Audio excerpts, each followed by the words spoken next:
Big breaking news. એક તરફ દેશ ડિજિટલ બની રહ્યો છે અને બુલેટ ટ્રેનની વાતો થાય છે, ત્યારે બીજી તરફ ગુજરાતના જ એક ગામમાં આઝાદીના દાયકાઓ પછી પણ લોકોને ચાલવા માટે રસ્તો નસીબ નથી થયો। અમે વાત કરી રહ્યા છીએ દાહોદ જિલ્લાના ફતેપુરા તાલુકામાં આવેલા ગડરા ગામની, જ્યાં આવેલું વાલરા ફળિયું આજે પણ વિકાસની રાહ જોઈને આંસુ સારી રહ્યું છે। જીરા કોરે આ વાલરા ફળિયામાં આશરે 50થી વધુ પરિવારોના 350થી વધારે લોકો વસવાટ કરે છે, પણ ચોમાસું આવતા જ આ આખો માર્ગ કાદવ કીચડમાં ફેરવાઈ જાય છે।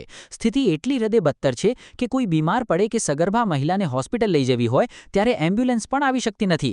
દર્દીઓને ખાટલામાં સુવડાવીને મુખ્ય માર્ગ સુધી જોડી કરીને લઈ જવાની નોબત આવે છે। સ્થાનિક વોર્ડ સભ્ય સંગાડા દિલીપભાઈ અને રહીશ મધુબેન ગરાસિયાનો આક્ષેપ છે કે વહીવટીતંત્ર અને નેતાઓ ચૂંટણી ટાણે હાથ જોડીને વોટ માંગી ગાયબ થઈ જાય છે। સવાલ એ થાય છે કે શું આ 350 લોકોને ક્યારેય પાક્કો રસ્તો મળશે ખરો? શું ચૂંટાયેલા પ્રતિનિધિઓ પોતાની એસી ગાડીઓમાંથી ઉતરીને આ ધૂળિયા રસ્તાની મુશ્કેલીને સમજશે? જનતા હવે આશ્વાસનોથી થાકી ચૂકી છે અને રસ્તા માટે આરપારના મૂડમાં છે। દેવગઢ બારિયાથી અમારા રિપોર્ટર દર્શન સુતરિયાના ખાસ અહેવાલ સાથે ઇન્ડિયન ટીવી ન્યૂઝ, ગુજરાત। હા સાહેબ, અમારે આ ચોમાસાની અંતરમાં એવું છે કે એંડવાની બી તકલીફ, ખાતર પાણી લાવવી હોય તો એ તકલીફ, માથેથી પકડીને ઠેઠ 3 કિલોમીટર અંદર લઈને જવું પડે। પછી ડિલિવરી હોય તે અમારે તાત્કાલિક 108 ને ફોન કરીને રોડી જવા માટે હાઈ ખદેડી બાટી હાઈને અમારે પહોંચાડવાનો।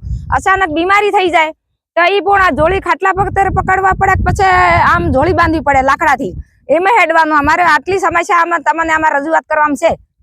એ તમારે જોવું હોય તે જોઈ લો ને, આ રોડનો રસ્તો જોવો હોય તે જોઈ લો છે સેટ છેલ્લે સુધીના। તમારી શું માંગ છે? અમારી શું માંગ છે? અમે રસ્તાની જ જરૂર છે। શું નામ છે તમારું? મારું ગરાસિયા મધુબેન। રજૂઆત કરીએ છીએ, 20 વર્ષથી રજૂઆત કરીએ છીએ, કોઈ સાંભળતું નથી। અમારે કોઈ ડિલિવરી વાળા ભાઈ વે કે બેન વે કે કોઈ બીમાર પડે એના માટે 3 કિલોમીટર ચાલીને જોડીમાં લઈને જવા પડે છે। પછી કોઈ રજૂઆતો અમારી સાંભળતું નથી। આ ગામ ગઢરા વાલરા ફળિયા 63 પૈકીનો સર્વે નંબર વસીલ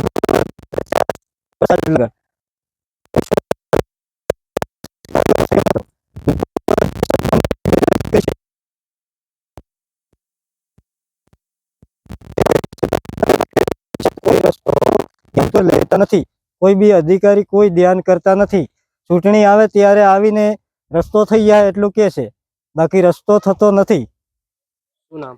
સંગાડા દિલીપભાઈ સુરજીભાઈ, ગ્રામ પંચાયત સભ્ય। આ બાબત પર તમને